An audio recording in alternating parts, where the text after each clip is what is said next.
Kom ons gesels 'n bietjie oor die Universiteit van die Vrystaat se protesaksies wat tans aan die gang is. Wel, die universiteit se kampusse is blykbaar nou toegemaak, KwaKwa en die hoofkampus in Bloemfontein soos ek verstaan. Maar kom ons hoop hulle maak dit gou weer oop. Maar waarom is dit in die eerste plek toegemaak? Waarom is daar protesaksie? Wel, soos ek verstaan van die media, kom dit alles oor hierdie provisional registration ding wat hulle nou wil wegvat. Nou hierdie ding is uniek aan die Universiteit van die Vrystaat. En dit was 'n metode wat toegelaat het dat universiteitsstudente of studente wat wil inteken, kan registreer sonder om enige betaling te maak. Met ander woorde, daar's 'n belofte van 'n betaling. Die probleem is dat deur die stelsel het 'n groot gedeelte, seker nou nie 'n groot gedeelte nie, want hulle sê dis 8% van die studente het nie betaal nie. En dit het veroorsaak dat 'n klomp geld begin uitstaande raak. Ja, daai bedrag geld het nou gegroei tot R1 miljard, of bykans R1 miljard. En vir die mense wat dit nou nie mooi verstaan nie, it's R1 billion. Dit is ongelooflik baie geld. En 'n mens kan jouself indink, met die hoeveelheid studente wat deur die Universiteit van die Vrystaat gaan, party nommer sê soveel as 40,000 plus studente, beteken dit dat daai geld kon nie gebruik word vir biblioteke, onderhoud, salarisse van die mense wat daar werk nie, en wat hierdie studente moet leer nie, leermateriaal, die hele proses.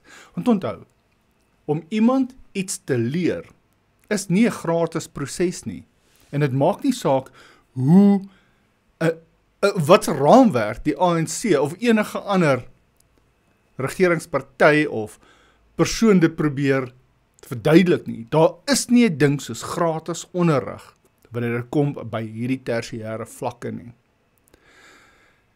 Ongelukkig is dit wel aan party mense so verduidelik, of hulle dit so verstaan. En nou sit ons met hierdie groep van studente wat nou nie hulle NSFAS betalings gekry het nie, laat betaal, of hulle kry nou nie meer daai ondersteuning, of dit nou familie of werk is, om hulle studies te betaal nie.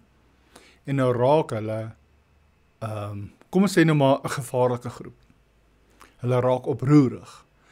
En die groep kom by mekaar. Nou net om vir jou dit in konteks te plaas. 8% klink na 'n klein syfertjie. 8 uit 100. Maar wanneer jy in ag neem dat op die hoofkampus daar soveel as 20,000 mense kan wees, studente. Kom ons bring dit selfs af na 15,000. Dan raak daai 8% meer as 1,000 studente wat oproerig is. En ongelukkig is daai getal groot genoeg om die hele kampus toe te maak.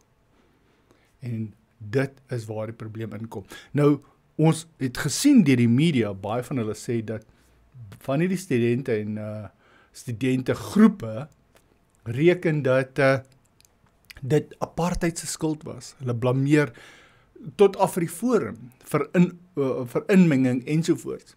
Maar die ding is, jy kan nie bly verwys na geskiedenis as die oplossing of die rede vir jou huidige probleme nie. Daai geskiedenis van apartheid en daai snert is 3 dekades al verby. Jy kan nie bly terugverwys daarna toe nie. Jy het 'n huidige probleem wat veroorsaak deur huidige ekonomiese probleme.